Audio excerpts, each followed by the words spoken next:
and this just happened right in front of us. So we're just gonna document it. Everybody looks okay. I just figured I'd go live and really catch up with the fans. So this just happened, and we got out of the way. We're going to make sure everybody's all right and say hi to our fans. We're going to make this a double reason while we're stopping and saying hi. What's up, John D? Hey, man, you're the first. Let me get in on that. All right. Hey, what's up, y'all? I guess I owed y'all a live. What happens, what this really is I was driving from visiting family, and I owe you guys a live. So just to catch up and baloney with you true fans who come here, like, oh, I'm sorry, I'm missing everybody. Like John Denicola, he was first. Rocco, what's up? Dirk the Daring, Prairie, keeping our public lands open. Much love. Big Daddy News, Wisconsin, what's up? Irish Rover, oh man, all my old friends, man. I haven't seen y'all in forever. Nunya, what's up, bro? Latin Indian, howdy. Oh, who you calling sir? Come on, man. Keeping the swine in line. What's up, John D? Big G. Oh, man. I'm telling you, I'm having like a reunion. I haven't gone live in forever. So, again, if y'all missed what I was talking about, I'm on a road trip from visiting family, and this happened right in front of us. Everyone seems okay. But I just figured I'd go live and catch up with you guys and document this from a safe distance, make sure everything's all right, and catch up with y'all. I'm sorry if I didn't. What's up, y'all? Yes, okay. Yeah, all right. So I'm trying to document this and keep myself in frame and read y'all at the same time and catch up with y'all. So I can't do that. I'm a male and I have two hands and one's holding the phone. So what I'm going to do is I'm going to flip this camera around, and we're going to make sure everyone's all right and let y'all watch that while I yak my mouth. And then I can read what you guys are saying. Sup, random dude? And then I can read what y'all are saying and engage with you guys as fans. We're actually not in Adams County. We're in Virginia, man. So we're coming back from visiting family. I just loose skunk. Talking about skunk, man, we hit the surf with my 6-year-old niece. She's my fishing partner. She's not just some kid. She's my fishing partner. And the winds are bad. The surf was bad. We didn't catch anything. We had a record whiting. It was this big. It was like a baby whiting. We caught it in our crab net. It was so small, it wouldn't even fit on a hook. So anyway, let me get out of here with these guys and let them go about their keeping them safe business. Anyway, all right. So I'm going to flip around and we're going to document this as I catch up with y'all. So if y'all have any questions, I know I got so much stuff.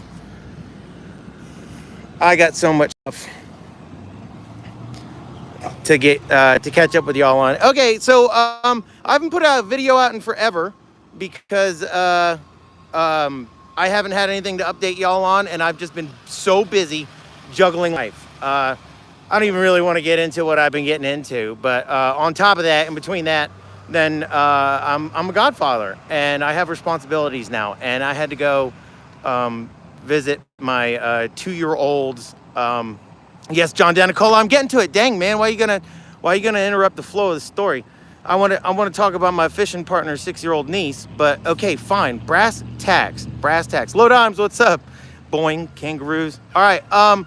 So nothing is going on with my cases. Nothing's going on with the corruption. Nothing is. Oh man. Nothing's happening. With my case. We're waiting on the Superior Court of Appeals for the criminal case where nobody had any jurisdiction. Hold on. Okay. Just so anybody ever needs to get into my busted old Ford, you can't just, it won't do it. There's a Ford anti-theft device, a 300,000 mile Ford anti-theft device. You gotta push in as you lift up and pull back. All right. So that's in case I ever get arrested and you guys need to come get like my beach cart for fishing out of my truck. That's how you do it. Anyway, there is absolutely no movement in any of my cases. So I have the Superior Court of Appeals for the bogus where they charged me with 5 years of state pen and then installed a judge and got me baloney fried on some other unrelated charges, what disorderly conduct. So that's in the Superior Court of Appeals, and I don't know if y'all saw my shorts. I've been super duper shadow banned. I've been nothing's happened. So the Superior Court of Appeals heard the case. Oh man, why are you gonna make me jump? This old Ford needs new springs. Look, those Bilsteins. This is an old build on this hot rod Ford. It's gonna break if I jump up and down. So back to the story, and what I was getting at was the Superior Court of Appeals heard my case, and they basically the judges verbatim took what the Attorney General wanted them to say and just roll with it. But we are awaiting a written decision. Yes, I'm gonna post that, of course, with you guys. And then my civil case in federal court, there's been no movement. They're still waiting on that. So between nothing happening with my cases and me really keeping the swine line, what's up? And me being so busy in life, I really haven't had anything to update the channel on with y'all. And that's why you've gotten the shorts. Someone was just mentioning that they didn't get notifications from my shorts. I'm extremely shadow banned. I'm shadow banned. I'm probably one of the most shadow banned people that still have a channel. You're not going to get notifications. I punched way above my level. I'm really not an auditor. I'm an investigative journalist, and I ended up investigating what causes the corruption around us and the judicial corruption, and it ends up being an elite. The judicial elite of our state are running a racket out of my small county with the 4 judges that they just all turned. So that's actually what's going on. It blew up way up out of my proportions. So the feds are involved in suppressing my stuff now. And yeah, that's why I'm super duper shadow banned and nobody's allowed to hear about me. Like when y'all share my links with other creators, it doesn't go through. So like, yeah, again, one of the most shadow banned people online. Flying Auditor, what's up, bro? Sorry if I've missed y'all talking. I tried to take like one person's comment and then answer that in full. So, yes, okay, keeping the swine. 3-letter criminal gangs. Yeah, yeah. Well, it's come out with the Twitter files. Squids, what's up? My story is nuts. Trying to get more channels covered. Thank you so much. Just typing in your name rather than your links. Yes, hey, thanks, Squids. Yeah, that's a great idea. A lot of my links get shadow banned, so it'll look like it got sent, but it'll go to their junk folder or won't get approved. So one of the ways to get around that, like Squid said, thank you very much for talking. Richard Clancy, what's up? Yeah, is to just like type in my name, but even that can get shadow banned. So, dude, you don't believe the level of shadow ban that I get. Like as soon as I get something working with some creator, it hits and it happens, and it's absolutely just insane. So, okay, I share your videos. Thanks, Dirk the Daring, Joe Black. What's up, Rob L? Yeah, hey, thanks for sharing. Thanks for sharing and doing that, because it's if you see my notifications, and no matter what happens, and people, y'all here that have been here for a while, know you unsubscribe or resubscribe, and it works for like an episode. Yeah, it's just completely shadow banned. So yeah, I'm relying on y'all to get this out, because I can get, and a few of y'all put me in contact with people and it drops, or like something different happens, so that it doesn't come through. Anyway, okay, I'm ready for the next question. I'm gonna take the first one. If y'all have caught up, all is love. Oh, what's up, Paul Mooney? Lou, like you're one of the most famous fans here in this entire community. Irish Rover, yeah. Hey, you've been a long timer. Latin Indian, yep. Pennsylvania, yeah. I knew that one. Mountain Man Lincoln, what's up, bro? Hey, appreciate it. Good seeing all my friends. I know it's been a while since I've gone live. I've already yacked my mouth off on everything that's going for me. So, what's up, Jeff? So, questions. Anybody got any questions? Will I use CBDCs when they release some random dude? Oh man, come on, you really gonna get me that sidebarred? And King Charles, Mark Thompson, Eric Vaughn, Lou. Yeah, and the process. Oh man, I ain't seen you in a while. How you been, bro? Man, it's a lot of my good old friends are finally getting some notifications. The process. Can I missed that. How's the shroom hunting going? Richard Clancy, thanks. Yeah, that's the only content I've made all summer. Because um, uh, that's the only thing that's like worth sharing with y'all. And even then, it never gets out and it never gets any of the mushroom because mushrooms like really big interest. But because I'm shadow banned, it's not allowed. I'm not allowed to trend. Yes. Yeah. Thanks. I appreciate it. If you check my shorts, that's just the best highlights of the mushroom I've been doing while I had time to make or make something real quick. But I've been juggling life. Told them Dusty like the FBI did that YouTube guy. Or yeah. Hey, thanks, Irish Rover. Good point. I do nothing illegal, and I'm not threatening nonviolence. And I think that's a trap that they drive a lot of people into to be able to go do what they just did to that guy. So I love my country. I love my people. I think it's been hijacked. I think our people have been misled. I think we need freedom of speech. I need to think that we need to look at ourselves as a lot more on equal and with the same interests as the rest of us. And I think we really need to, pop our heads out of our butts as a culture into realizing what's going on with our courts and our level of government control, because that is nothing any of us wants. Not just Americans, but human beings.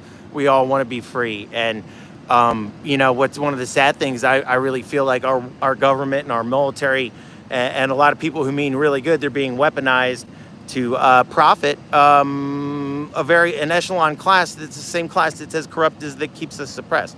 So anyway, Irish Rover, thanks for that sidebar about mushrooms that I wound up giving my entire life about. We love you in my house. Richard Clancy, what's up, brother? Yeah, likewise, man. I've been live and forever. It's really good to talk to y'all. I had like this. It just popped in my head. I didn't want to be some hawk filming a sheriff get messed up or anybody get messed up.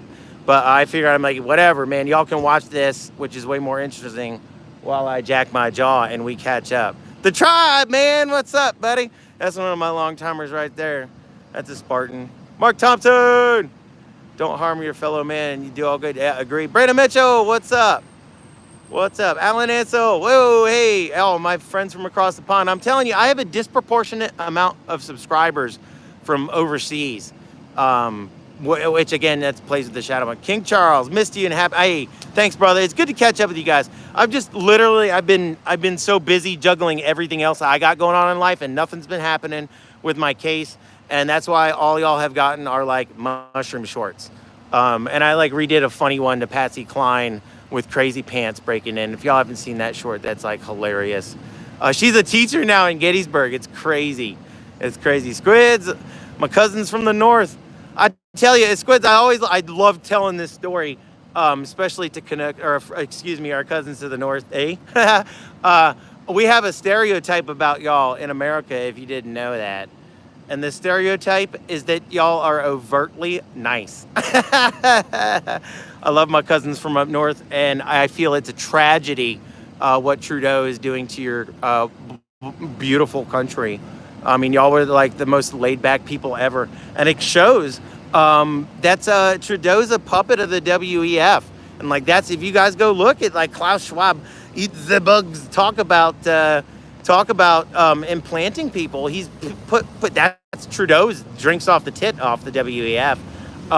So that's how easy the WEF can like implant their globalist agenda into sovereign nations. And all of a sudden, like, Canadians, you couldn't say a bad thing about them before, and now you still can't about the individuals, but their government is scary, man.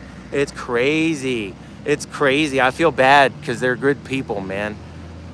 Anyway, getting back to, okay, I'm taking questions. Y'all want to talk about, thanks everyone that showed up. Much love. I know this is kind of boring, but this is the best thing I can put in the background while we catch up, because everyone's been clamoring at me.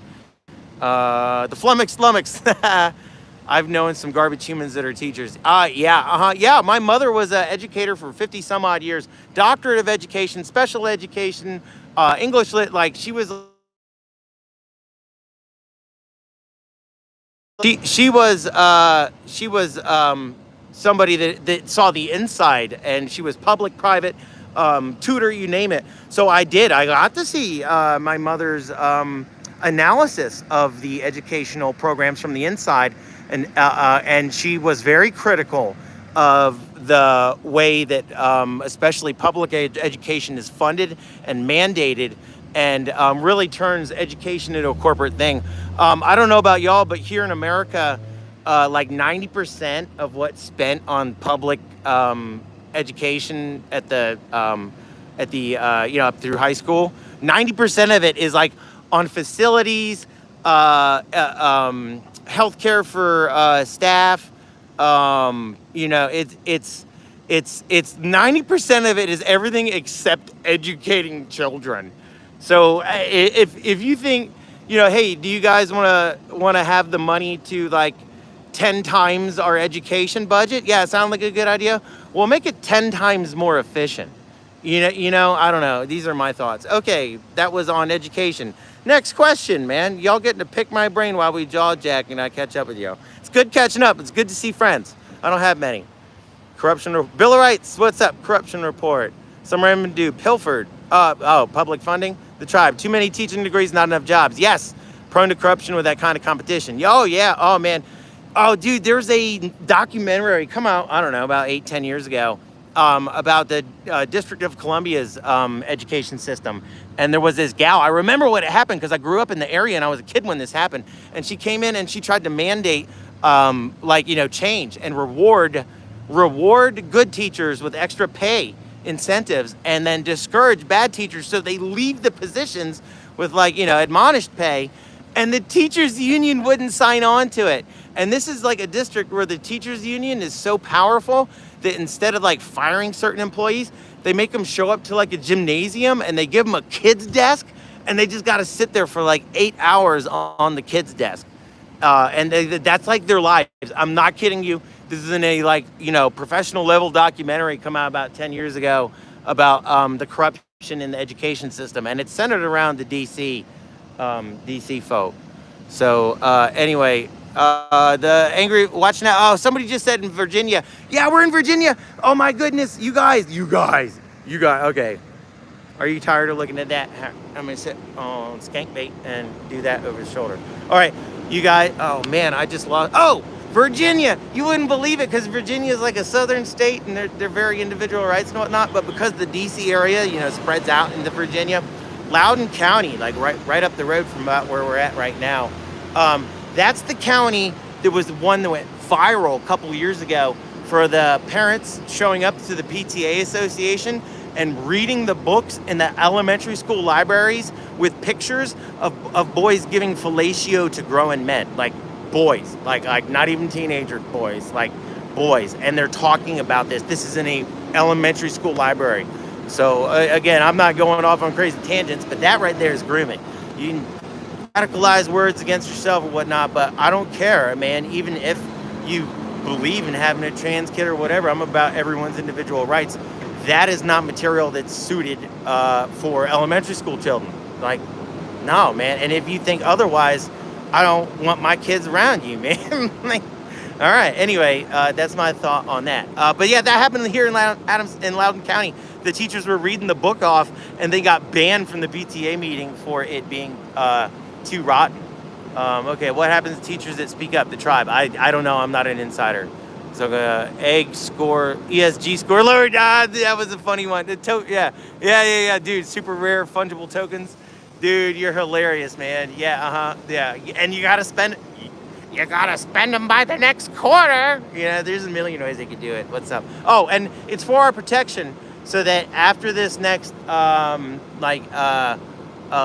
logistics wrap, like when you couldn't buy toilet paper, they're gonna say it's for our protection for the next pandemic or whatever, so that like not everyone can overstock on toilet paper, and it's for our protection. So yeah. Oh yeah, website garbage scanning irises.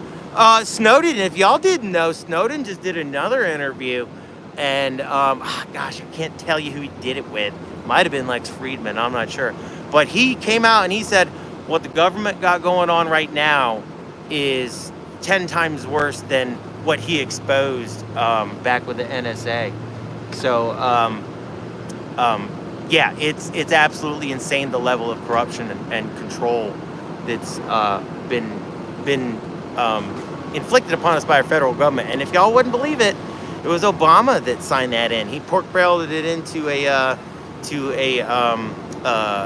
defense National Defense Authorization Act 1 year, which is funding our military budget.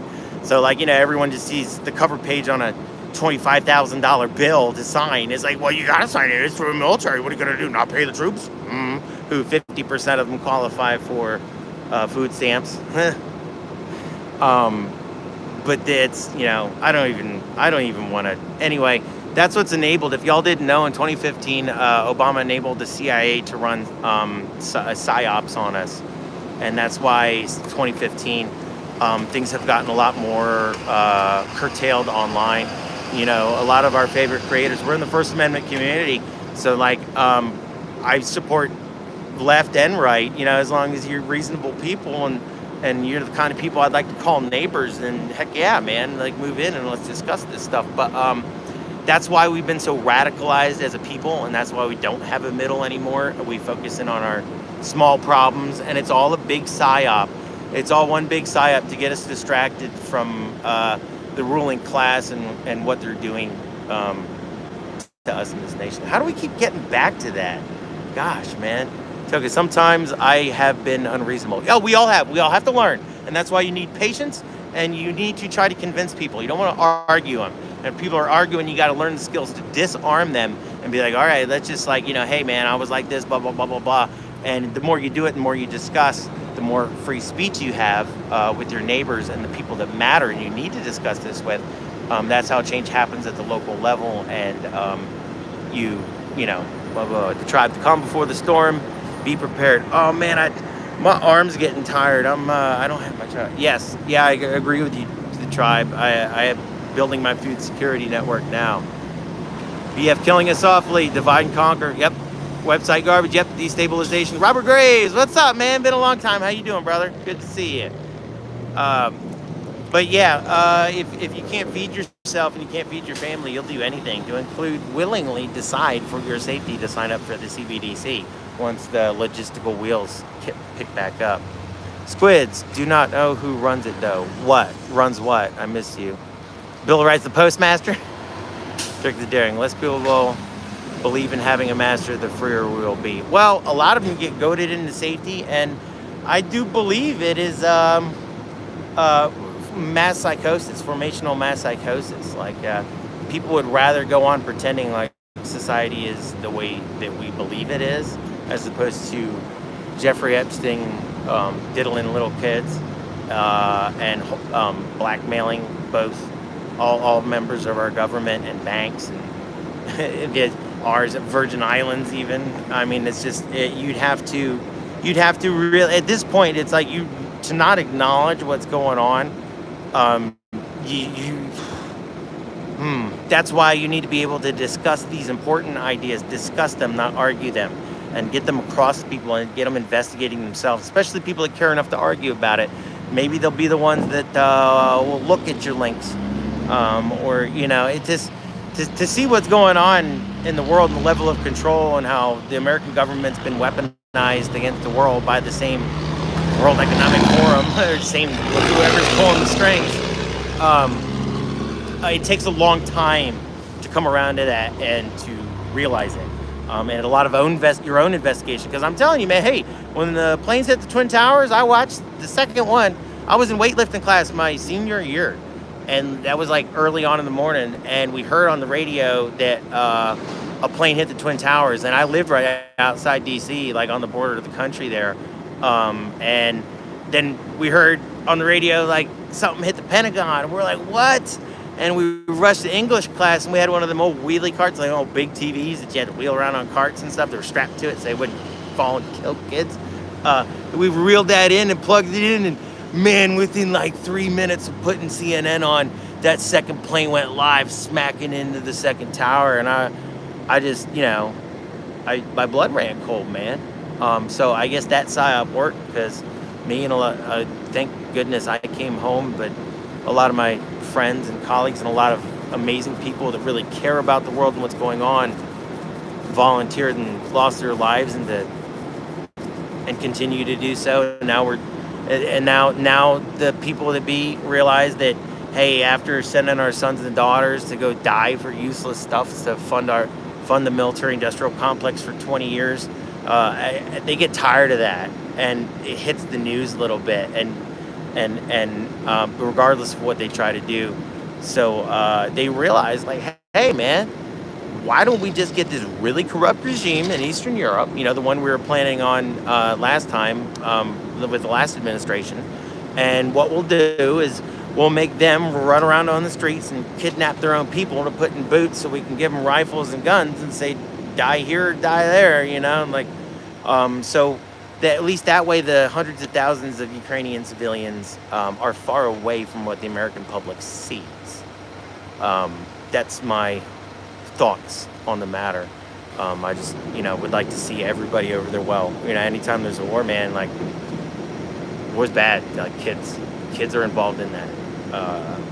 And you see these things at a distance and through a TV, but, like, I don't care who you are, man, unless you're a complete, absolute psychotic, you see pieces of a family laying in the street that were like living human beings shortly before. You don't really care whose side they're on. You're just like, that's whatever led them to this is tragic, so it shouldn't happen. And if we're funding it, we kind of got a lot of blood on our hands. Anyway, that's my theory about stuff. What's up? What's up? Okay, I'm done with that rant. We're off. That's like sad stuff. You want to hear a joke? What's up? The Tribe. I deeply respect your insight, the experiences overseas. Yeah, man. Okay, all right, Tribe. All right, Tribe. Since you're a good friend and you asked a question I can yak my face off about. I got hurt. I got kicked out of the military after I only had one deployment in Missoula, and I got hit by like a 300-pound IED and ended up breaking my back, but I was still functional. I still finished out the tour with like headquarters, running like security gun trucks, But when I got back, I realized how bad my back was, and the Army was like, no thanks, man, you're done. And I didn't want to give it up. I was really involved in the fight. So I got a degree, I got an education through American Military University. A BA was like Homeland Security, but it was a concentration in terrorism. And Frankie MMA, it's good to see you, brother. Keith Watson. I stayed in it. I wanted to go on into government service. And it so happened that, at the time that I got out, the government needed in a lot of positions. Well, I finished my degree and I started my master's in national security and concentration in terrorism. And like a lot of the government agencies were trying to avoid legacy costs of hires, so they hired a lot of contractors. And I started on kind of just like as a glorified security guard in the Middle East, and like worked my way around for several years, several gigs. Ended up, making contacts. You just get looped in that world, and if you're a good person, people like you, you work hard, you get results, you network, and things happen. And then I ended up incorporating my own business and like working over there, just like living, it was fun. It was a great time. Made more money than I could ever spend when I had time off to spend it, and had a lot of fun with it. But boring story short, so I worked in the Middle East for like another, 3 years. And I just got, what's up, hon? Is it screw up again? Oh, I think a sheriff got hit head on. Yeah, who hit her though? I'm sorry? Was it Louise's fault? I don't know, ma'am. Half the time it is here. Oh, I hope they're okay. I don't see no residents. Well, they hauled them off already, but everyone seemed okay. Yeah. I don't know the details. I love your car. Thank you. Want to buy it? No, I have a little hot rod Ford that I can't keep going. Anyway, that was fun, man. Oh, look at, do y'all see that? This drop top Camaro with that is nice, man. That's a survivor right there. Your car. How do you think of that? Because it's in such good shape for like a what, an 02? A 98? That's a beautiful Camaro. Yeah.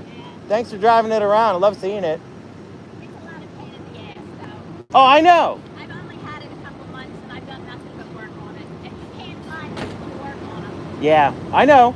I've been waiting 2 weeks for a container intake from down in Richmond, and they keep ordering the wrong damn thing. Yeah, you're talking to a guy with a 300,000 mile hot rod Ford. I understand. Yeah, I should have bought a damn Mustang. The new ones are pretty sick. Oh no, I don't want an old one. Oh, well, if you, again, if you got the money, if you're complaining, then you're buying an old hot rod Ford and you have my problems. Well, yeah, I don't know. No, that's what I mean by thanks for driving that around, because I wouldn't. I don't drive it all the time. Yeah. I have to You should. It looks great. Nice throwback. Where the heck were we? We were in the middle of like a wild story. So anyway, I got fed up in the Middle East. You know, I was in Mosul when I was at jail, and I buried a lot of friends there. And when 2006, we had the, if y'all remember, if you Google it, it's been a while now. We had the surge in Baghdad, and both Bush and Obama administrations claimed victory on that. But it was a hollow victory, man. They learned from Vietnam when it was peace with honor, like withdrawal, like, oh, well, we're retreating and we're going to let them completely win all their goals, but we're going to withdraw with honor. We're not losing or giving up, you know? So like that was kind of like a limp dick. That went over like a lead balloon in the populace. People saw it exactly for what it was. So they realized they had to sell us a win, man. Like, you got to end on a win, dude, to convince people of this stuff. So Mosul was up in the north, like right along the border with Syria and Turkey. And we were fighting the advancements of ISIS. Like, I was in Mosul when ISIS was created. It was 2006 when they kind of officially got the Islamic State designation. But the preempt of that was 2005. And if y'all remember Syria, you got, well, I don't know, I'm reverse from you, but you got Syria and you got Iran and you got Turkey. And Mosul was right in the north, which is like a meeting point between all them three before it goes down to Baghdad. And then that, It's always something. yeah, it's just the AC. I don't have AC. I got nothing. Good. Have a good one, huh? Nice meeting you. I gotta put the blinds on the AC. Hey, if anyone wants a nice shape 98 Camaro, it's got little slight leaks. Oh, Well, but don't tell them what's wrong with it, man. I gave $8,000 for it. it's beautiful. It'll get there. Yeah, well, when the sun is on it, it's all different shades. Again, better that it's yours than mine. Have a good one, hon. So, just again, like bizarre light conversation interjections going super deep. So, the surge in Baghdad. What happened back to Mosul in the north in 05, 06? Assad from Syria was giving people, anyone that wanted to fight Americans, passports in Syria. All they had to do was fly to Syria.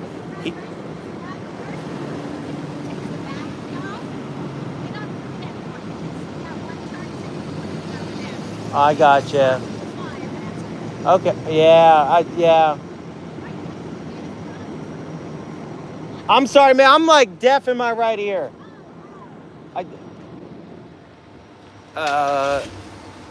So, in Mosul, Assad was giving fighters from all around the world passports. So they'd fly to Syria and he'd keep your passport and issue you a Syrian passport, and you could go fight Americans. All right, you could go fight Americans in Iraq, and that's why things were heating up in the north really bad, because it was a different animal than the Sunni and the Shia fight that was going on regionally in Iraq, and that's what eventually led to ISIS. And then we were fighting these guys in 05 and 06, real bad in 06. That's what was coming down. And right when we were leaving, there was this surge in Baghdad where they pulled half the troops from the north and surged Baghdad to secure it so we could claim a win. Like, that was when the Mahdi militia was going off in Baghdad, popping off. Like, we had to build $1 billion embassy to secure government functions down there so we could make it look like there was some semblance of functioning society in the sectarian violence and what was going on in the north, which was not even reported. So they pulled half the guys out of the north that we'd been barely holding on security with, in like Mosul and Telfar and all these places that are in the north that had this different fight going on. And they pulled them all down. We literally gave half the city. So Mosul split by the Tigris River east-west. And the plan was to take all the guys from the west and the south and send them down to Baghdad to like lock it down and secure it so we could get our political victory and leave. But in the meantime, counterinsurgency strategy is pockets of security. Like counterinsurgency 101 is build pockets of security and then deny. So you deny them freedom of movement, deny them ability to build munitions piles, and you just deny. And we had the United States Army and everything we could throw at it, and 3 brigades could barely hold on to Mosul, which is a city of 2 million people. And then we instantly gave half of it back. So that it gave the shitheads, which was later the Islamic State, like the freedom to be devoid of harassment on the west side of Mosul. So it just completely collapsed security. And then we got our published political victory secured in Baghdad. And it was this surge in Baghdad and it worked and we got our win. And like both Bush and Obama were like claiming a victory on that policy.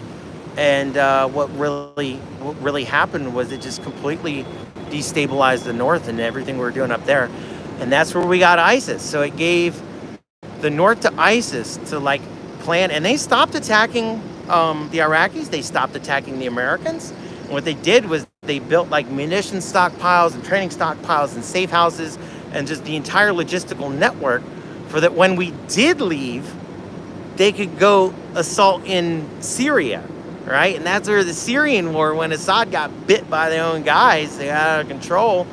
And that's when the civil war in Syria started off, which is also happens to be the most profitable secret war in American history. It outdoes the Afghan-Soviet deal by like huge margins. So again, black budget, we don't even know. But it's actually the largest black op funded by money. I guess apart from aliens that are coming out now. But yeah, the largest black budget war in the history of the United States. And again, we're like, watching Kid Rock shoot up Bud Light cans. So I got way more to go on this, man. That was just like why I quit the Middle East, right? Because I did another couple years up and around in there and just saw the writing. And that's when ISIS road marched back down south into Iraq and took over Mosul and just wiped it off the face of the earth and genocided Mosul. And we just gave it up. Like all my friends that died there died for absolutely no but fucking reason. It was just, I felt like a Vietnam vet again, but it was like, it happened to me. I never would have believed that going into it. So that was that, and I knew that. So I was like, dude, I'm so done with Africa. I told you guys this was the next problem. We were fighting these guys in 05 and 06. Nothing compared to the sectarian violence going down. This is organized, this is international, blah, blah, blah, blah, blah, blah, blah. So they literally pulled us out of the fight. And as far as we know, it's a victory. Nobody talks about this. That's why we got ISIS. That's like one of the biggest strategic blunders in a American foreign policy in forever. And nobody even knows about it, man. I'm telling you, man. I'm like one of those Vietnam vets. I swear to God, I talked to my old Vietnam vets, and I'm like, it happened to me. All right, boring story short. So then I wound up in Africa because I thought they had a really good fight going on around in there. I don't know. Do you guys want to get into it? Somebody give me like 3 yeses, and then I'll go into how I got into Africa. Mark Thompson. Yeah, Mark, you got a sick sense of humor like me, man. I knew you'd find that funny. Thanks, man. Thanks for the backup. Horrible, it's horrible. Okay, Larry Holloway. Yes. All right. Okay, all right. So, like, I washed out, and I was hurting, because I had a back injury and everything that I was doing in the Middle East. I was a trainer. I was a bomb tag. I was a security guy. I'm jack of all trades, master of none. I was like a grunt that did bombs in some building. But no, I ended up being an ID guy that knew the North and and I was exhausted. What ended up happening, I knew would happen when I was a freaking 19, 20-year-old kid, ended up happening with ISIS. So I quit the Middle East, right? and I always wanted to work Africa, man. See, like, be a Dr. Livingston. Africa's so much more decentralized, decompartmentalized. After having been there, like one of the things they talk about is if you want a coup in Africa, all you need is like 2 Africans with like 2 AKs, and bang, man, you got a resistance party. Like, it's entertaining. It's that the politics are entertaining. Okay, so there's a lot of shucking and jiving going on, man. You got to keep light on your toes. But anyway, it's an environment that like a lot of people aren't prepared to operate in because nothing works and the logistics are a nightmare and everything's like hip pocket shot. It's a lot of fun, man. Like, no rules, dude. So I always wanted to go there, and I had an opportunity to go train. So the political backstory on this is, if y'all remember when the Arab Revolution, when the Arab Spring happened, independently, a bunch of nations gathered together and overthrew their very corrupt, which are kind of American-backed, a lot of them, regimes, just stable regimes, so that the Western banks can successfully milk the resources of these countries and have their dictator governors keep these people in line. Because like all of these countries are like fake countries. A couple of white guys a couple hundred years ago from Europe were like, and this is this line, and you're Iraqis and you're Iranians, like, and we're like, and like, meanwhile the Kurds are like, well, where's our line, man? Anyway, that's problems like that, right? Problems like that, which I don't know, maybe that wasn't an accident. If you keep a country divided, that was the old British colony rule, how they kept their colonies in line. They'd make a rich class to keep downtrodden. Anyway, getting way off topic. And you got a lot of residual of that in Africa, but I was like West Africa, so I was more like Francophone, bizarrely enough. So what happened was, in the Arab Spring, a bunch of independent Arab nations overthrew their corrupt governments. However, in Libya, they had help from NATO. Like NATO bombers they were all tracking down, and a lot of these guys, these hunter-killer groups and like the resistance movement, they were like Al Qaeda and they were ISIS, and we were working with them to take out Gaddafi, to destabilize a dictator, because that dictator wanted to go to the gold standard. Getting off topic, that's the real reason behind the war. What happened was, we're supposed to focus on them being like free people, right? So we're supposed to focus on them being free people, and support that, and that's why we sent our bombers over to go get to help ISIS and Al Qaeda in the peninsula, take Gaddafi out, because that's way worse to our banks than a bunch of useful terrorists that we could fund our military-industrial complex against to fight. So anyway, they took him out. It's like weird, because like all the other nations in the Arab Spring, even when Anonymous helped out Egypt, and our government was like throwing the brakes on it, because our government had a successful puppet leader installed to keep them in line. So anyway, we helped the revolt in Libya and track down Gaddafi. Well, if y'all remember, like historically, Gaddafi and Libya, they've been at odds with the U.S., and Gaddafi built up like the world's 4th largest munitions stockpile. I gotta get a smoke, man. I'm making poor life decisions. You see my fishing rods?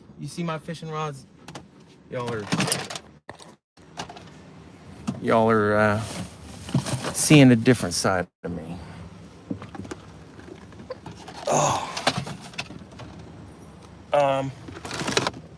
Sorry, I'm a slave to tobacco, guys.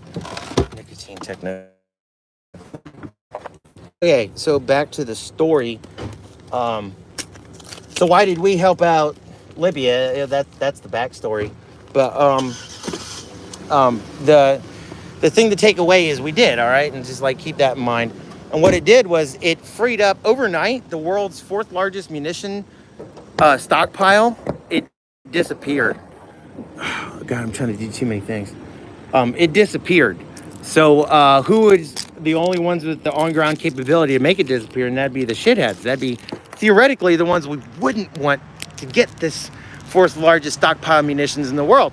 Figure at least if we were involved and had like air assets there, we'd bomb it, so at least most of it would go off and they'd have to pick through the rubble of UXO to use it against us.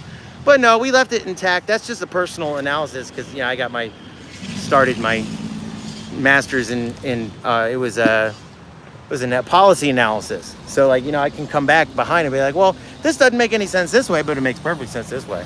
So back to the story. It destabilized because all the shitheads got the fourth access to the fourth largest stockpile of munitions in the world. It completely destabilized North Africa. I mean, even all the way down, even south of the Sahel, like over into Kenya, Nairobi, armed Boko Haram. Anybody that, again, like 2 Africans and 2 AKs, and you got a resistance. God, this is gonna be a long story, guys. Whoever tribe or somebody asked that, man. All right. So what happened was everybody that wanted to throw a revolution, it was complete pandemonium. In Africa, you got North Africa by the coast, and then you got nothing for the entire Saharas. Right there, it's not untenable. You can't even really cross it unless you have generational knowledge and camels. And then on the border of the southern Sahara, you got the Sahel, and that has like monsoon rains that come pick up and are the originators of hurricanes. And when that happens, it's arable, and then like everyone in Africa is starving, so they like travel out there to this seasonally to this arable land there in the Sahel, and farm it because that's how 80% of the world eats. They got to grow their food. Anyway, are you kidding me? Do you guys believe this? So anyway, what ended up happening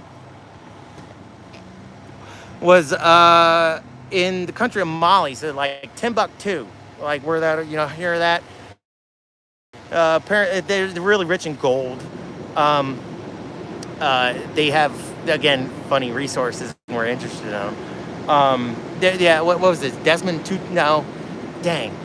Let's go. One of the richest men in history in ancient times come from there because they had so much gold. Anyway, they're tribally different.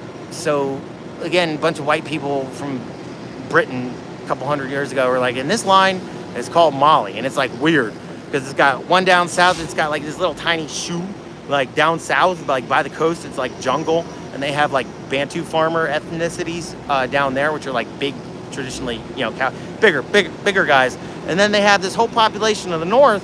Because it's further north, they have more Arab influence from, you know, the Moors invading back hundreds of years ago. So you have 2 ethnic tribes in this one country we call Mali. And up in the Sahel part of it, which is like semi-arable, you have the ethnic, Tuaregs, all right? They're Tuaregs. They're ethnic Tuaregs. And then the ones down south, you got I was telling you, the ethnic Bantu farmers. I'm not exactly sure what tribe. But so you have this government, and typically in a lot of these governments, the way these tribes will like allow there to be a military is like, okay, well, we won't let you tribe because we don't trust you, but we're in the same nation. We'll be much more okay with you guys having a brigade armed than if we also had one. So a lot of times you'll have like a brigade or divisions that are separated along tribal lines, and just they function better. They're not just so much infighting, right? Trust me, it's Africa. It makes sense. Unscrew your caps from what you think is American or whatever country you're from. Like, these are all fake lines that driven around. And I'm not just talking about Africa. I'm talking about tribes anywhere where there's like lack of national unity and more tribal. So anyway, up north in Mali, it was one of the biggest genocides in recent history. That's not talked about again. Just kind of like what happened. Rwanda kind of got out because that was like crazy. They was using machetes, man. But this one, they learned. It's just like, don't tell people what is going on. So with all these shitheads armed from all the munitions from Libya,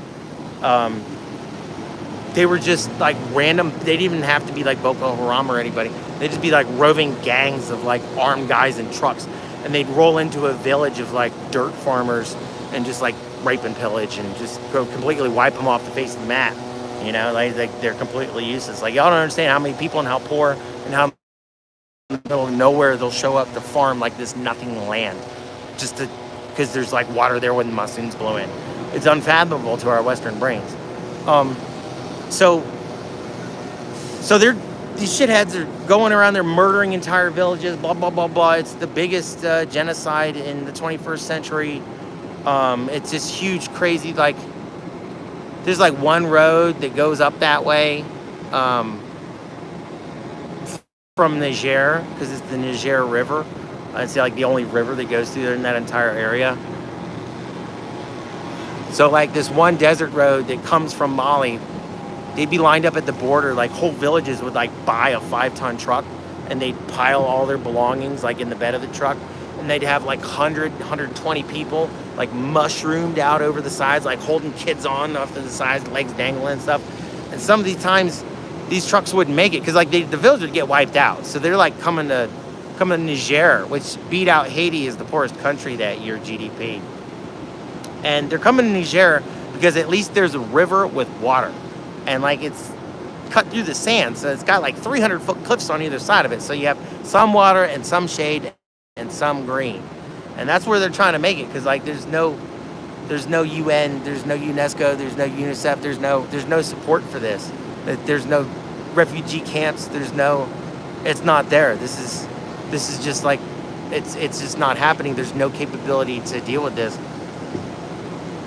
They'd find them on that one desert road out to wherever their village was from, you know, because they don't have the conditions these people are living in is just insane. Like sun-baked ovens because they don't have wood to cook their stuff with. Like, yeah. Like they got to start a generator up for the village if they want to run anything on power. So anyway, there'd be like randomly up that road, there'd be like one guy from the village. Like the truck broke down. And you see this one dude on the road, and he'd be like, my village is back that way, my whole village is on that truck, you gotta help me. And he's been like going through the desert for like 5-7 days, you don't know, he's dying and shit. So you go follow the tracks back to where he was leading and where he says, and you know, you find him, and they're like, within like 5 days, it's like a village full of dried mummies. Like, again, whole families. I don't even want to get into the details. Anyway, so that's what was going on. All right, so you guys got a grasp of the situation that you have never probably even heard about. And oh, you're hearing about it in the news now, because like all of the puppet governments that we installed in West Africa are now like revolting against us. Yeah. You guys are starting to hear about this shit now. So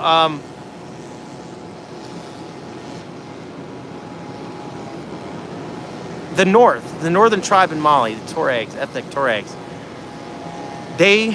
I can't really get into too many details, but public knowledge, like they got sick of their people getting massacred, and they appealed to the federal government down south, you know, to Bamako, where the federal government is, and they're like, hey, y'all got to help us out with this. We can't anywhere near deal with this. We're getting slaughtered, and the government down south is like, it's not affecting us. Why would we want to throw our resources in that and get them pissed off at us? They're not fucking with us. So they just kind of let the northern Tuaregs like get massacred. And guess what? Well, they had one brigade of Tuaregs. They're trained in a functional military unit, and they're like, fuck you, South. You're not going to help us out. We'll cut a deal with these Durkas killing our people, and like that's like, we'll have them stop dealing with us, and we're going to be the independent republic of like Zamunda or like whatever it is. I don't even remember. It started with a Z. It reminded me of Eddie Murphy's Coming to America. Not Eddie Murphy. Help me out, man. Anyway, so he threw a coup, and you know, we can't have that because it's bad for business and banks and stability. But he didn't give a shit because like they were doing whatever they could. And of course, his treaty with the shitheads immediately fell apart because it's just a loose roving band of shitheads. It's not even like you could cut a deal with Boko Haram or like Islamic in the Aghreb or whatever. Like it's just not going to happen because there's like also random people with, oh, now we got AKs. We're just going to go rape this village and take everything they got. So anyway, they just, it just fell apart, and then security completely fell apart, and then there was nothing they could do, and then it just continued to destabilize. All right, so that was the situation. UN project to get into that, and how I got into Africa. It's getting back to like a 30-minute ago story before a bright yellow 98 Camaro drop top showed up for sale, was why I was there. And I was there to train local groups under UN mission, several UN missions, AFISMA, MINUSMA, and ACOTA, based off the ACOTA program. But anyway, it was to stabilize Mali with African-led troops. So instead of sending the U.S. military in, because they were trying to get in there because it's a good place to spend money, and they have. They've mission crept up in there. But at the time, they were still tied up in Afghanistan and the drawdown from Iraq. But they knew, they were looking forward. They're like, we got to, yeah, Keith, nothing's happening, anything. Yeah, okay, so sorry, man. That's why I'm telling stories. We were training regional West African troops that speak their language and that could be from the tribes and all that. We were going around all the different countries to train these guys up to UN standards, so we know they were good troops and not going in there massacring people. Not that they would, but just making sure they're good to go. And a lot of these guys are former Soviet satellite states, and they don't have money for their military and whatever. So it was like a kind of a good UN program to get these guys to do their own security, to promote regional security and stuff. That was the theory on why I was there. And I'll kind of leave that. I did that for like 3 years, whole bunch of countries. Had more fun than I could ever imagine. I went Dr. Livingston. I like smile, and I love my time there. But again, just like it did in the Middle East, I saw what the mission ended up really being. And again, it was to drive the military industrial complex and the banks. And I was just telling you, going back to it, which is public knowledge, I can talk about it, was NATO helping overthrow Gaddafi and nobody else. And like, why was that? Well, he was trying to make a gold-backed security in an African dollar, and that was bad for the Western banks. And that's why none of those other ones we helped out on. At least we were either kind of controlling them, or they were good dictators and at least keeping their shit stable. So that was bizarre, man. So y'all can draw your own conclusions from that. And if you look up what's going in West Africa right now, if you're subscribers to like independent news, a lot of this is coming back around. And there's also a Shadowbanning documentary called 3212 Unredacted. And watch that documentary. It just seems like it's something innocuous. It got shadow banned. It got hit. But the guy who's like a very honored journalist and former service guy that covered it ended up going missing and raided by the FBI for like 6 months, and then popped up somewhere else and is like kept his mouth shut about it the entire time. And it ended up being a big cover-up. And that was Niger, man. That was where I was telling you, one of the ones that I set up mission in. Had so much fun. But it was crazy. So like, again, talking about war, we should talk about it so people know about this. Is like the refugees that would make it to the Niger River, in the shade where they had some water there, because there were no refugee camps. There was, if I'm lying, I'm dying, man. Downtown Niamey, city of 2 million people or some odd, they had a population of hippos. Because remember, I was telling you, it's like shaded in the water, and then they got some little grass that'll grow there because it doesn't get completely baked by the sun.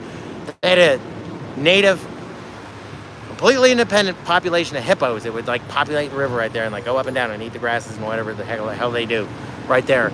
And these refugees that made it, like across the border from their villages through the desert, that's all they had to do was like go hang out by the Niger River, like in this cut where it cuts through banks so they have some shade and some green. And at night, they get mauled by hippos. Families. So anyway, that broke my mind again, just like, that, and just like a whole bunch of other stuff that's really not fit to talk about. And Pinky, hey, what's up, Pinky? Sorry, man, I don't know if you're Shadow Man or I got the yakking. Chopper, what's up, brother? Good to see you, man. You have nothing to do with that? You were in on that? Email me, man. But anyway, that's what broke my mind again from Africa. I was like, oh, here it is again. And that's when I quit. And it was about also the time my back was really catching up with me, like repeatedly. 3 times in my 20s, I was so bad because I was a contract man. I only made money when I was working. Um, 3 times in my 20s, just in my 20s, before I hit 30 years old, I was hurt and VA wouldn't take care of my back and I was out of work and lost everything I had. I had to pawn everything I have, like moving with girlfriends that are like crazy, you know. I know, common denominator, man. Crazy girls are fun. They're crazy, beating down your door, let me in, blah, blah, blah, blah, blah. I'll call the cops. But they're fun. Crazy girls are crazy fun till they're not. I'm 38 years old. I love fun girls, man. I've dated a lot of crazy ones. So anyway, yeah. That's my life in a nutshell. By the time I hit 30, man, like right when I hit 30, I was done, and then tried to get help from the VA, and that's when I got wrapped up in Pennsylvania. So now, because I was visiting family, because my pops was there and my mom just passed, so I was spending time with family up there. And I have other family that's in the military and we're regional, so we had a family reunion. I was gone for like 13 years straight, man. Didn't know who my family was no more. So, and like my friends from growing up, because I grew up a little hillbilly in a small town and made a lot of family there, and you know. So that's why I wound up back in the States, and then that's when Pennsylvania wrapped me up. And then y'all know the rest of that story. What's up? Keith Wild Bomb Separate Bro back in. What's up? He does not have email on the YouTube. All these countless wars, but where has it all gotten us? Yeah, I know. And I care. I know more people need to talk about it and discuss. Because like now all of a sudden it's like seems like I don't want to like Dems versus Republicans, but like look at the Democratic Party, man, a bunch of war hawks. Like when did this happen? Like aren't we supposed to not be doing this? When they become supporters of free speech, censorship, big pharma, and military-industrial complex. And I don't mean to say this to knee-jerk, Democrats, because I'm telling you, we have way more in common with each other. But I'm telling you, your party's been hijacked. And like, I'd love to work with, people from the left because we need to, because we're much more united and whatnot. But your party's been hijacked, man. Look at what they're doing. Look at what they're doing, man. You know what jacket you're wearing right now? You're wearing a manga jacket. Wouldn't that make you irate? Why don't you tell your friends? Look what happened. Look what we're doing. Anyway, that's what needs to happen. It's a discussion. Okay, all right. Congratulations on these. Nunya, hey, what's up, Nunya? Yeah. Oh, man. So she's my fishing partner. She's Like, she's not a little kid I take fishing. I've been training her since, like, day one. And she's now my fishing partner. So, like, we hit the surf 2 days. Like, surf fishing, that's my stuff right there, man. That's where you catch the biggest stuff without having to buy a boat, because I can't afford one, or even the gas in it. So, like, that's what I do. I like catching big stuff. And we hit the surf together, and, like, it was cloudy. We skunked almost the entire time. But she was great. She was for a 6-year, just turned 6. She was upbeat and happy the whole time. Of course, we were snacking on junk food the whole time to keep her distracted. And we caught, like, the first day, to fish the entire incoming tide. And we caught one baby stingray, which she caught. And I caught, like, one baby flounder. I had to throw it back. But it was cool, because we got to sing, Baby Ray, do-do-do-do-do-do-do-do, Baby Ray, do-do-do-do-do-do-do. So, again, that kept her entertained. I'm telling you, that's my fishing partner, man. I couldn't have a good fishing partner to save my life. Bro, if you're watching, my last fishing partner broke it at his arm and then got a family. So now he's like double less than fun. But my hat's off to you. You're just not my fishing partner no more, man. So I had to wait till my sister birthed one out, man. I could train her what's up. But she's good to go now. Just next time, hopefully we won't skunk. Again, I came down in the middle of summer when there's only sharks, but I won't go shark fishing with kid. So, love you, thanks, homie. So yeah, we just did what we did, and we had a good time. That's my fishing partner. Yes, thanks. That's what I was doing. I'm on my way back from visiting family and surf fishing, using the most. Okay, all right. So did y'all happy? Like, are we all caught up? Who's got more questions? I'll stay here till we got more questions, because I mean, I've probably got like some kind of crazy backup right here. Beach Boys tune surfing. Oh yeah, Karen, what's up? Oh yeah. Well, Can't play it too loud because that might scare off the fish, man. I'd rather tow 2 sets of 9-meter beams. I missed it. Sam, I host a weekly Zoom meeting where we discuss law. Are you interested? Hit me up on email. Hit me up on my email. I'm super busy. I'm not saying no. I'm playing life triage right now. We'll email you. Got good things to share. Robert, oh, yeah, man. Hey, good to hear from you again, brother. Been a while. Hug Rush, man, again, good to hear from my friends I ain't heard from a while. Dude, I didn't make it to the Gulf Coast, Hog Rush, but I made it to the East Coast. Went surf fishing. Chopper, burn a fatty for you. Thanks, bro. None yet. Best way to grow mushrooms. I'm actually a wild forager. I'm gonna get into growing mushrooms, but I've been playing life triage. But you're right. Like once I get all my VA stuff straightened away, I'm gonna be able to go back to work, and one of my things is gonna be growing mushrooms and doing all that stuff because I've got bit by the mushroom bug just as bad as I got fishing. Like I've shied away. I'm like a big mushroom hunter now because it's something I can do with my dog. You know, with Bolt the dog. That's my best friend in this life I'll ever have, and he's saved me. You know, the rescue dog rescues you cliche. But like I have no doubt in my mind some higher power. It was like, dude, you need this awesome dog, so you take care of this awesome dog and vicariously take better care of yourself and stop making random wild decisions. So I've got to make sure I've got to be around to take care of my buddy. And because of that, we got way more into hiking than fishing because he's way more entertained by hiking. And we went from like one forest in northern Idaho on the Canadian border to the Gettysburg area, but that's Pennsylvania, Pennsylvania. So, I just got a text. Kevin the Angry Vet is not guilty. Oh, hold off on announcing. Dude, I hope you're not watching, man. That really just happened. Did you guys see that? Oh my God, I'm so sorry. For all 51 of you that are still watching this stream, y'all just got an Easter egg. I can't even make that up. I just got a text that said that, and I won't say it again. Because, sorry, Kev, I'm going to send you this clip and show you what you just did to me, man. It's your fault. Anyway, all right. The Punisher, what's up? Hey, thanks. Yeah, thanks, homie. Hey, thanks for chiming in. I couldn't do this without y'all. Y'all helped me get this word out. And y'all trying to get in contact from Joe Black. Didn't hear anything. Oh, okay, good. All right, good. Maybe a big truck drove by. I didn't say nothing. Squids, you caught it. I see you caught it. That really just happened. That was like, this is like from a movie. I was trying to catch y'all up with my brother Kevin, the Angry Vet, and go check out his channel. Make sure you subscribe. He's a fellow vet that really backed me up, and we've been working a bit together. King Charles, he caught that. That was hilarious. In my care, Russia and China warships off the coast of Alaska. Okay, Nike 1, NY Care 1, NYC Air 1. Okay, thanks. Good question. Asked Russia, China, and the war coast. Okay, so I got one thing to comment on that, indirect of that, and then I have another question to ask you for asking me that question. Like, what do you mean? So one thing that's very concerning to me right now, as knowing what I know about military and politics, whatever's going on, is 3 weeks ago, the feds just activated the inactive reserve.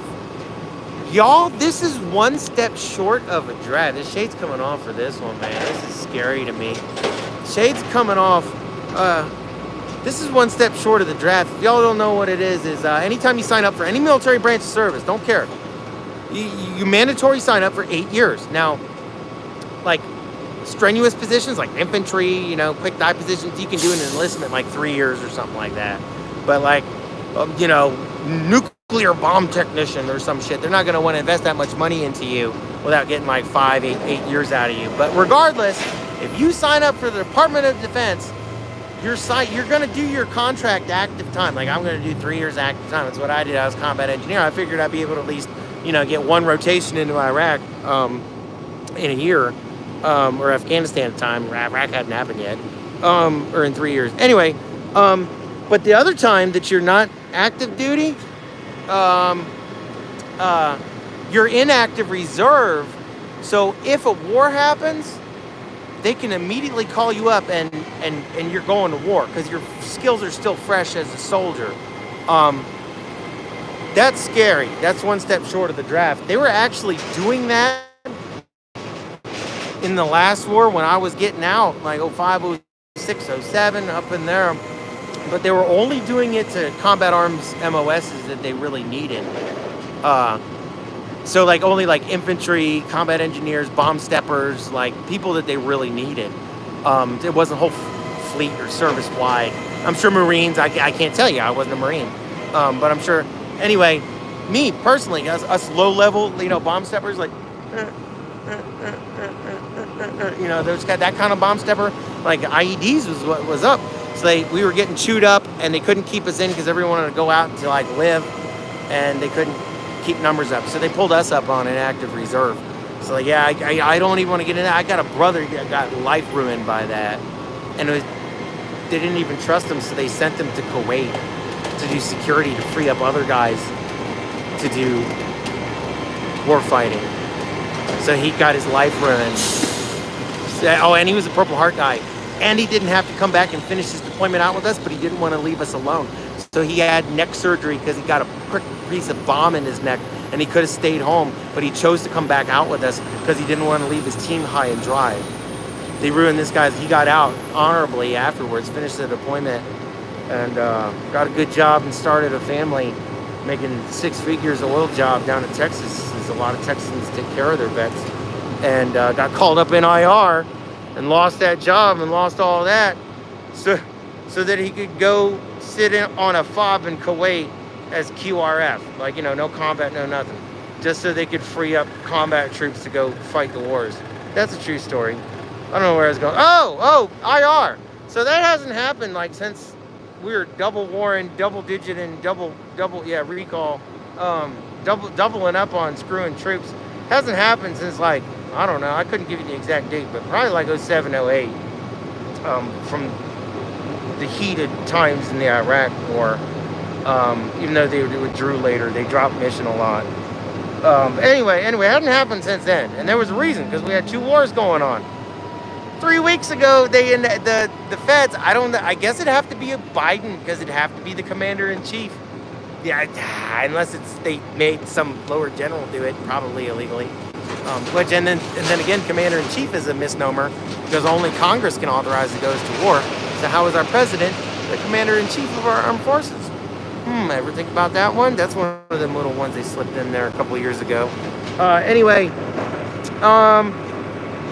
So 3 weeks ago, the government activated an active reserve. And I don't know the numbers, and I don't know who is and who ain't, but they did it. And why would they do that? We're theoretically drawing down numbers. So Russia, China, Ukraine, defense of Poland, whatever y'all want to do, that really just happened. And your news is not telling you this. And you don't have those Fox generals, retired general analysts on here telling you these very basic facts, these very evident and concerning, and why is the news not following this facts?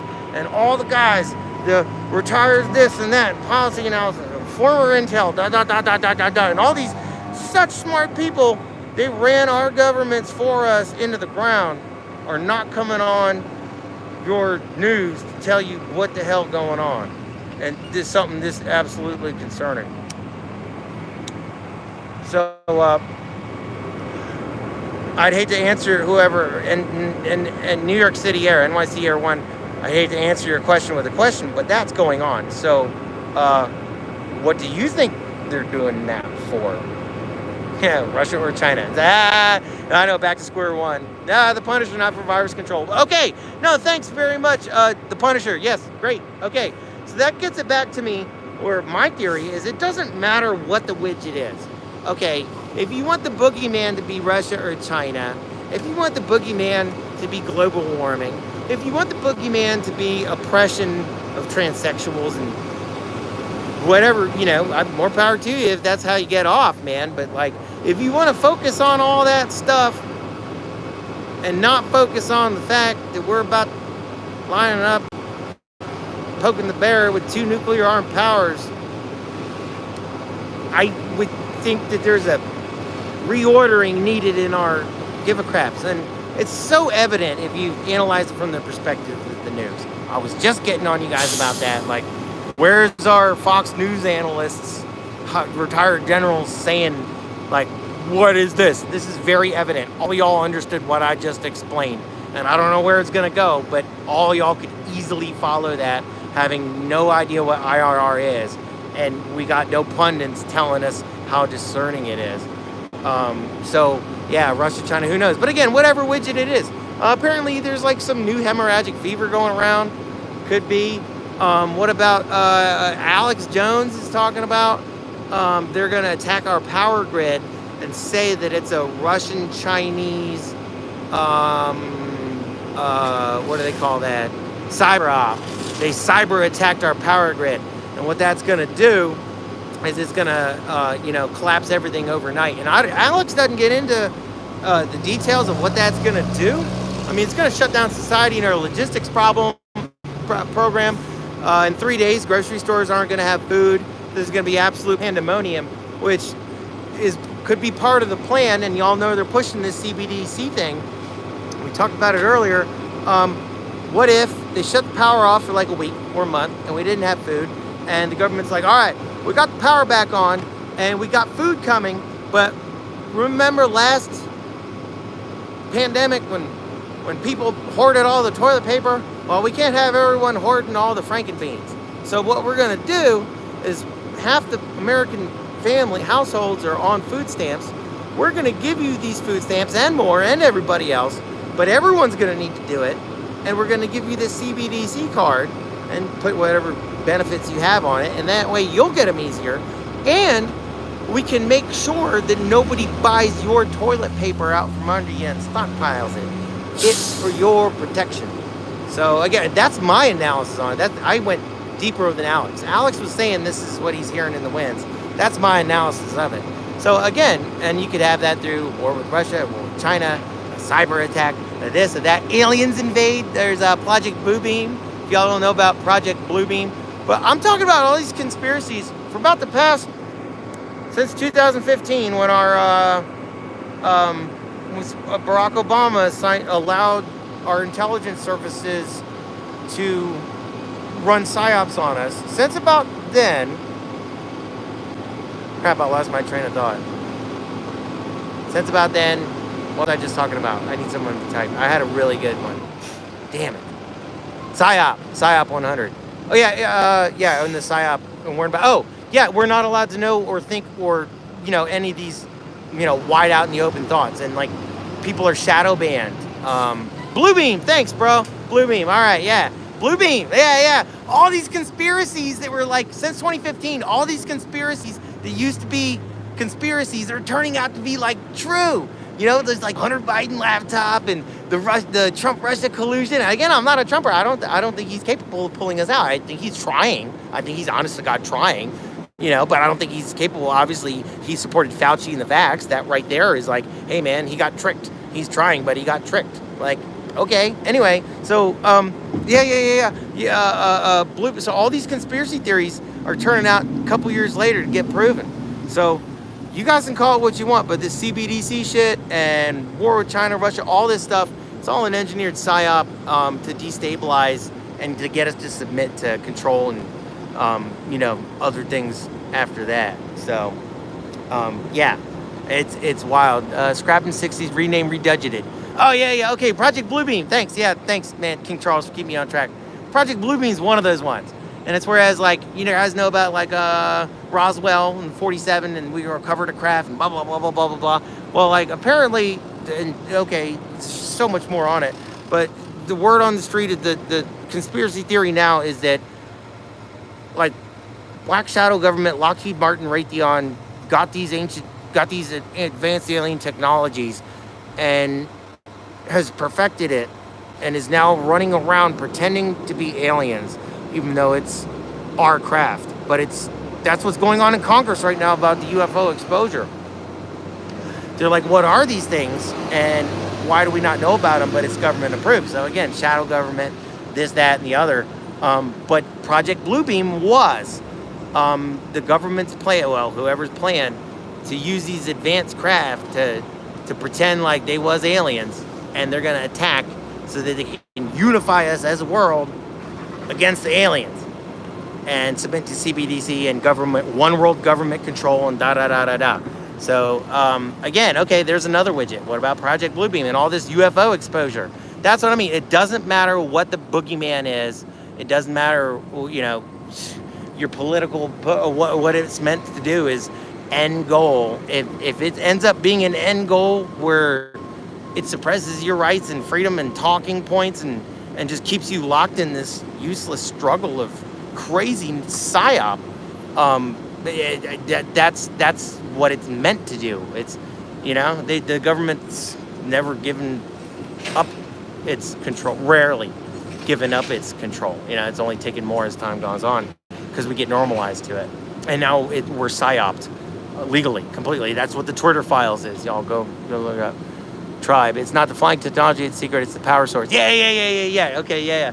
You want to get Sean Ryan had a good one. He just had 3 like Department of Defense whistleblowers on there, and they were talking about how they have what Tesla was talking about, like a 0-point energy box, and that draws like dark energy from, you know, well, we don't know, but it provides unlimited energy, like can levitate blocks, like giant obelisks and stuff. And who else back in the day was levitating giant obelisks and stuff that was way far advanced for them? You know? So again, to try point source. Yes, yeah. I'm paraphrasing. Tribe, why don't you start a channel and everyone go subscribe to Tribe, and then he can explain it to you better. How about that, buddy? How about that?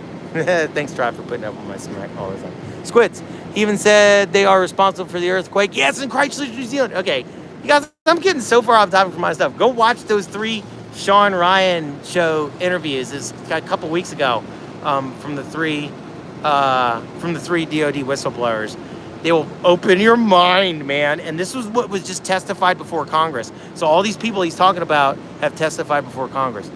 The Tribe, American jurisprudence, and common law. I know, but Tribe, but you're tracking everything. OG Cabbage, what's up, bro? Truth. Yeah. Anyway, a lot of us that have, even Red Pill, like gets you flagged right now. But a lot of us that are like, okay, we pull our heads out of our butts and like, you've spent the time and the energy to research all this stuff and be like, oh, it's real, man. Oh, it's real. You know, like, yeah, there's a lot of us that do that. Yeah, I saw those pretty crazy stuff. Yeah, all under oath. Yep. Right arm farm out. Okay. Anyway, dang, man. I guess I had like no better choice than to keep jaw jacking because I'm not gonna get out of this. Man, we've been going for an hour and a half, and I'm on like a 6-hour road trip, y'all. And I'm gonna not be able to drive with my right arm the entire rest of the duration.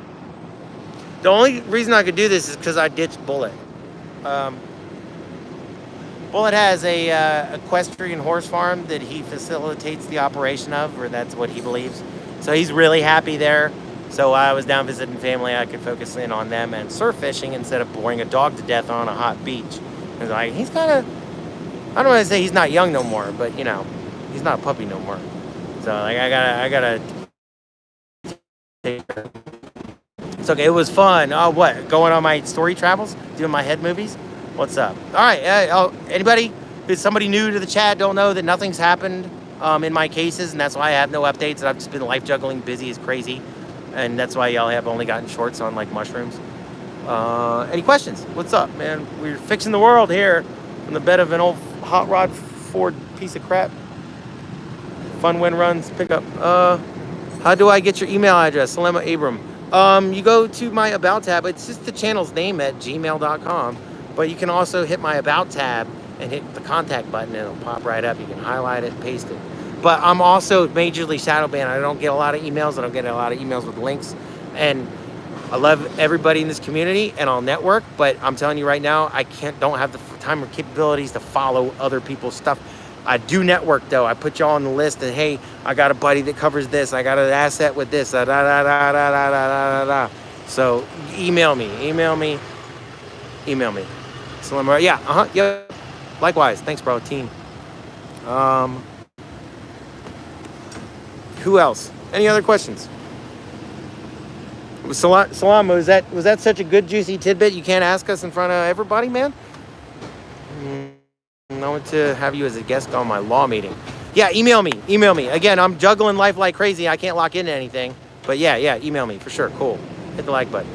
Thanks, Tribe. Appreciate that.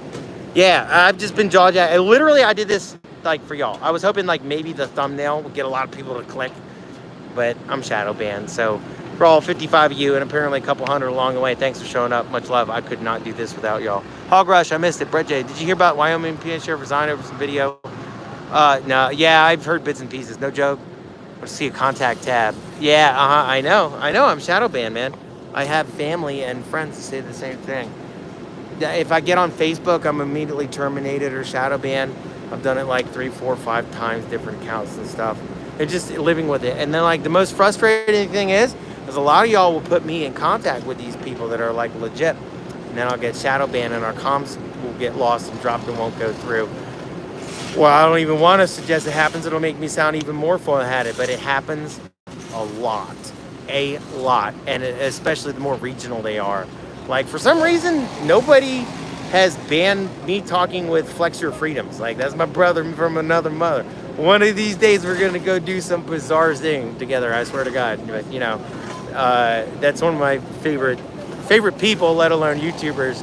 Guy kind of came out from behind me a little and really got polished up and is really doing some amazing things on his own. If y'all don't know about Flex, other channels been advised of your story. Yeah, but they carry it and they get shadow banned. So Kevin at the Angry Vet, my bro, he came down and filmed for me. If y'all following the cases, he came down and filmed for me hiddenly for that Memorial Day service, right? So I was like, all right, brother, let's go, because he was kind of new YouTubing and stuff.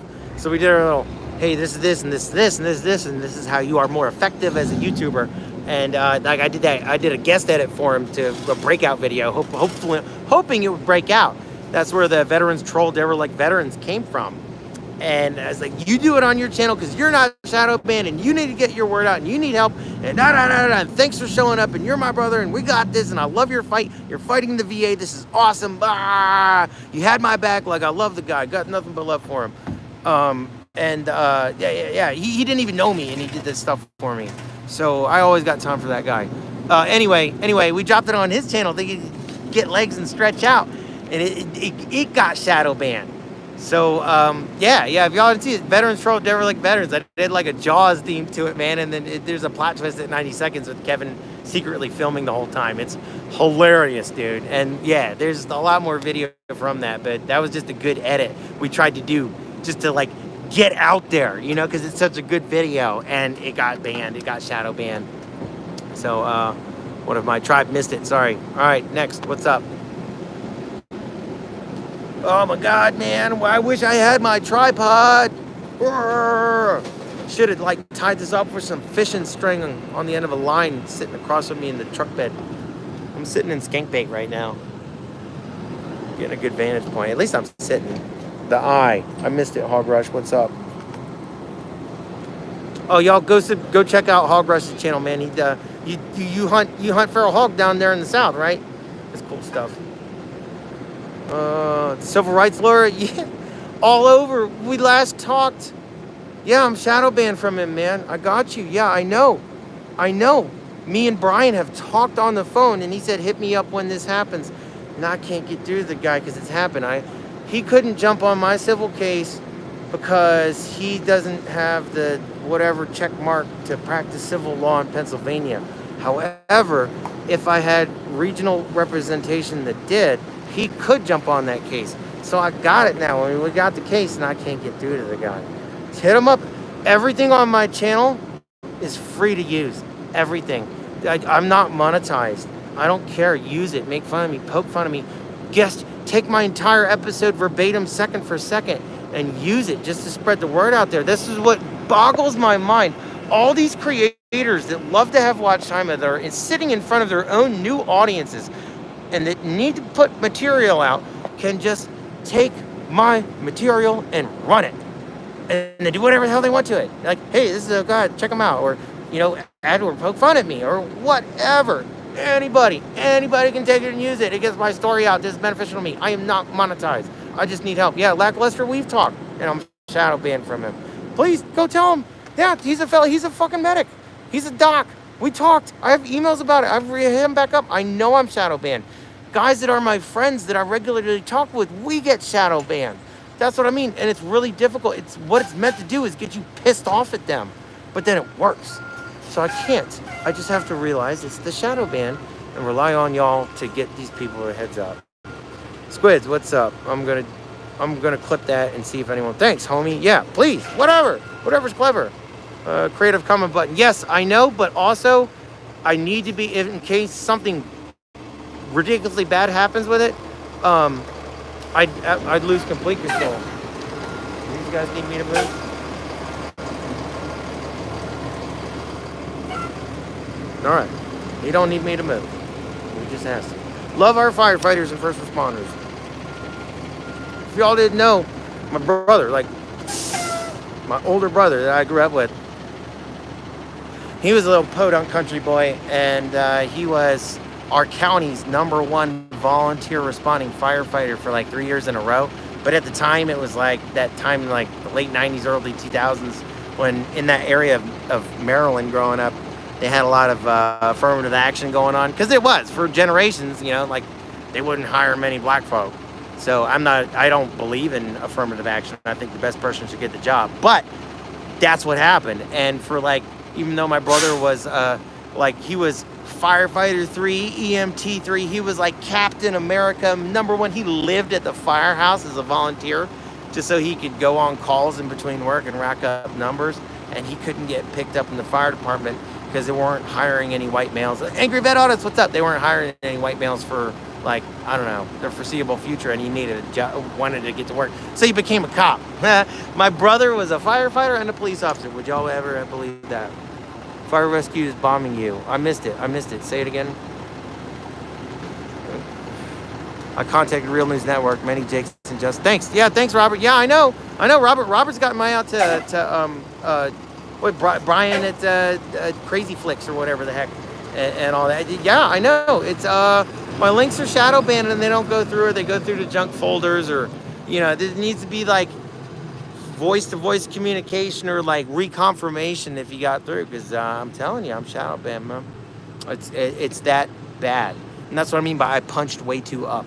I'm not an auditor. I only became this and got picked up by the auditing community because I was documenting local corruption in my county as a independent investigator.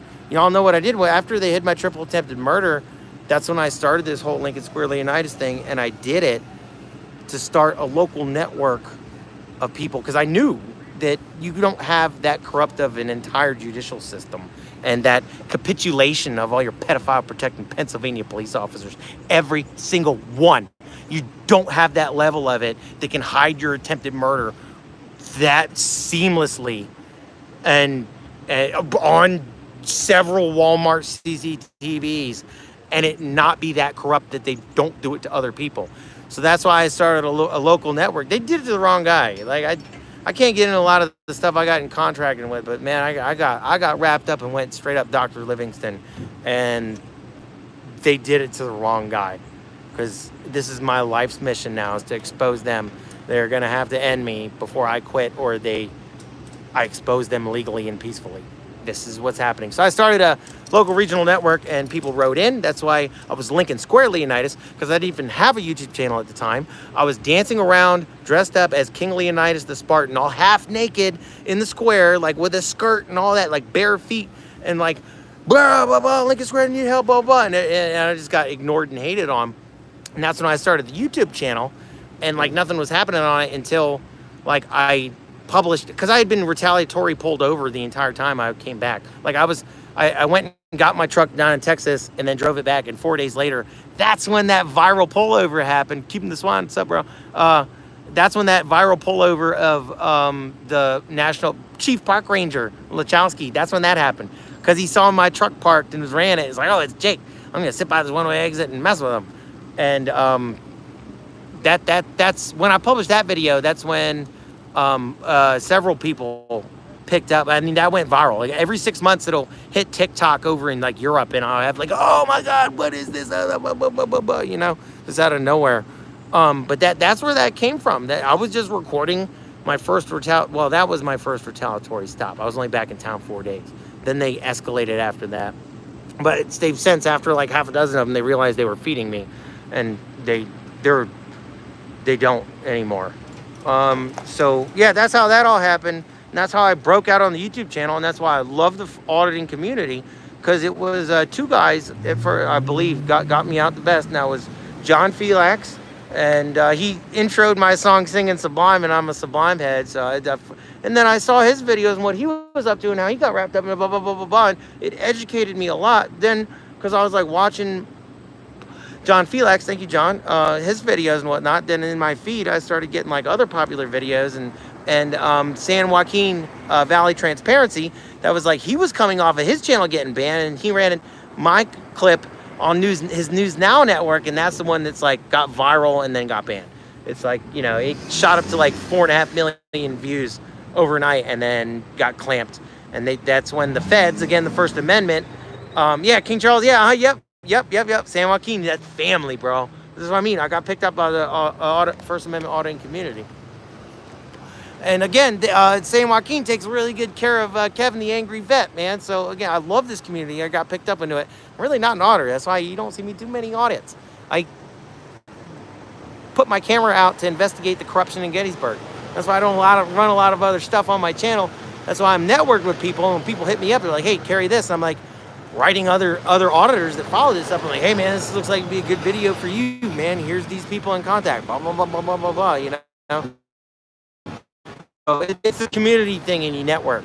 You network and you build a name for yourself. And I love this community because they've been super duper supportive of me. Got nothing but love. I have nothing but love and respect for you, bro. Likewise, King Charles. Thanks for being here for all this time, man. I know you've been commenting on since my early vids.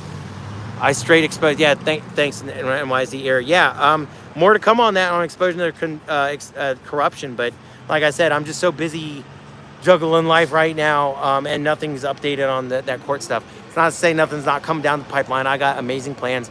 This time that I've been busy doing other stuff than making vids has allowed my brain to get some ideas going on what would be effective. Because you guys got to understand, like, how many times have I been in and caught these people on video with their faces and all this other stuff and exposed corruption and this and that, and nothing's happened. So I gotta do other stuff, man. That's giving me time to get ideas about that. I won't get 100,000 views on a video getting arrested like other 1A people will. It'll go viral. It's not allowed. You know, it'll get tagged as a domestic extremist video and banned from distribution by our PSYOPs intelligence services working against us. I won't get the classic auditor thing, and again, that's why I spend so much time editing my story videos, so that, you know, it won't just be, hey, this is just some auditor and this happened to him and it's, yeah, overreaching and it sucks. It's like, no, this is an investigative series journey.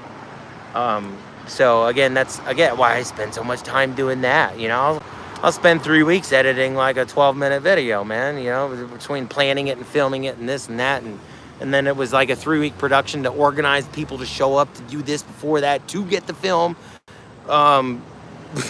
But I'm doing a lot more involved, man, and I punched way too high, and that's why I'm getting the level of suppression that I'm getting. So, man, I wonder how backed up we are. It looks like they got everyone cleared out of here. So, yeah, I guess we could think about wrapping this up. Maybe I could go in and use the bathroom now. Jaw jack this long. Okay, any other questions, you guys? Yeah, I'm just filming like a gas station in the background now. Everybody cleared out. What's up? Any last questions? I'm probably going to wrap this up because I'm going to have to drive my left arm the entire way back home. Who doesn't love a good puppet show? Yeah, thanks, King Charles. Yeah. Everything's organic. Everything that happened in my channel is completely organic because they wouldn't allow me to film in there. So I'm like, well, how the hell do I make this watchable? I'm not going to sit there and read off a stenographer's report. And I was like, man, I got to recreate the thing. And that's when I had to get the software, put the face over the thing, and get their pictures and this and that. And that's how y'all got the Kangaroo Court episodes, man. And it's going to continue because it's a very entertaining format. I love it. I can't. And then, you know, I got better as a creator. You know, I was running for like the first 2 years. I was running Windows Movie Maker 10, which would take me 3 weeks to edit what I can do in 3 days now. And it sucks, you know. And now I learned YouTube as a platform better, so I can like rip music legally, and that's where you guys get like good tunes and stuff. And I can get away with that because I'm not monetized, and these videos are they're allowed by the creators to be used. But if you see some of my videos that are monetized and you get ads, it's because I used legally copyrighted material from YouTube that allows them to be used, but they can choose to draw revenue from my videos. So if you've ever hit any ads in any of my videos, it's because of the music, and it's got to pay those guys off. But it's cool, man. I love it. It makes a very watchable product. You know, I don't care, man. Go ahead, make money. Thanks for letting me use your music. This awesome. House of Pain, Jump Around, Cows, Kangaroo Court. Come on, man. Come on, man. Come on. Sorry, I just still giggle about that one. Jump Around, Kangaroo Court. When I got that and it played in that episode, you guys have no idea how long I was giggling to myself, staring at my computer and my editor. I'm like, I gotta stop watching this. It's so damn funny, man. Yeah, I think I'm funny myself. Anyway, all right, I'm losing people. I'm not even seeing any questions. I'm just jaw jacking. I'm wrapping stuff up. Any last pertinent questions while traffic clears out? Because who knows how many miles that backed up. Phone jumping around was the one that got me. The phone jumping around. What's that thing? Enough people hear about your story, it's gonna blow up. Squids, yes, you're absolutely right. And that's how these things go. It's called the 4-year overnight sensation. Squids said that that, you know, with the story, people build and build and build, and then it finally breaks. And he's absolutely right. Or Squids is absolutely right. Because it's the 4-year overnight sensation, and like all it would take was like if Steven Crowder were to show some of my material, you know what I mean? Which he can have, dude. So you know that's all it would take. So yeah, I gotta stay positive. Gotta stay in the game. Not do anything illegal. Not do anything violent. Continue this First Amendment protected activity of investigative journalism and bringing it to y'all. So that's you're right. Thanks for the motivation, Squids. That's my sentiments exactly. It's good to hear it from a fan. All right, I missed a whole bunch of text conversation. I'm so sorry. Y'all apparently typed out really good questions, and I was locked on answering that one. Sorry, it's what I gotta do. I agree. King Charles, really funny personality and positive in the face of all. Yeah, whatever. I was class clown, y'all. I mean, I graduated from the smallest public school in the state of Maryland, which is like geographically the fourth smallest state. But I was class clown. And something the Army taught me was it's not what you're doing, it's who you're doing it with. And it's stuck with me my entire life. I don't know if somebody told me that or if I just kind of realized it. Or, you know, there's a lot of Army sayings that people, how you're sitting around doing something that sucks, man. Like, you can focus on the sucker, you can have fun. And so if you make like games, like I love games, and you make games out of it, you'll have a good time. But whatever, if you're doing some sucky job like filling sandbags, but you're filling it with your buddies, man, and you're like joking around, hey, you're having a good time. It's sucky work, but you're like, you're in good spirits. But you could have the most cake job in the world, like a desk job, making $1 million an hour, but you got to drive 2 hours to work in rock gut traffic and this and that, and not see your kids and all this other stuff, and it ain't worth it. But anyway, if you're surrounded around negative people, Debbie Downers, and it's like not fun to be around them, then that's how you're gonna feel inside. So I like to be funny. It's like, you know, everyone's gonna lift you up, but yeah, nobody likes the Debbie Downer. King Charles, great to see the notification of your live. It's amazing to see your face. Thanks, brother. Appreciate it, King Charles, being here forever, man. Some of my old time Spartans right there. To promote him to like Leggett or something like that. I don't know the Roman rank structure. I'm not exactly sure. Anyway, my right arm is done. I hopefully didn't like pull my neck muscle, you guys. Much love. Okay, 39 people. That's it. Below. Joseph, dude. I'm leaving, man. Oh, man. I'm leaving. I'm sorry. My arms, I've been doing this for like hour 40 minutes. And my arms. Squids, thanks, homie. Safe chat, thanks. I see here. Thanks for all the time, all your time. Yeah, none yet. Thanks. Appreciate it. Y'all amazing. Just got here. I know, Bruce Banana. Oh, my God. Yo, Joe, yeah, sorry. Guys, I'm done. There was like an accident, and I was going to be hung up in traffic anyway, so I just pulled over and just caught up with y'all because I haven't. And I've been fucking close beekeeping. Yeah, been a while. Are all y'all just getting my notifications right now? That happens. They'll delay it by like an hour or some odd, so everyone will miss. Yeah, thanks. Much love. Yeah. Please share my stories. Yeah, get onto it. Joe Black. See you soon. Thanks, homie. Thanks for being here. Much love to all y'all. Just showing up. Much love, Mark Thompson. But whoever just said it under Mark, like it's blocked. I don't know how to do it. Pinky, what's up? You got to do stand up. Thanks, homie. I appreciate it. Good to see you. Saw someone talking to me in the background. I missed you. Thanks, homie, for always being here. All right. Yeah, much love, y'all. I'm wrapping up. I'm not up there. No updates on the cases. There's nothing interesting going on in my cases. It's held up forever. They're working political backroom deals on how to hide this. That's what's going on, and I don't know, so I can't present it to you. But anyway, we just made the most of a crap situation. Everyone seemed okay. The coroner didn't have to show up. So, yeah, all's well that ends well. Much love, y'all. Y'all that just showed up, I just told a whole bunch of stories and caught up with fans. That's it. So thank you for showing up. Sorry if y'all just showing up. Yeah, I wouldn't be here without y'all. So thanks for everything y'all do for me. And yeah, much love. Peace to everybody. Hope y'all and your family be good and stay safe.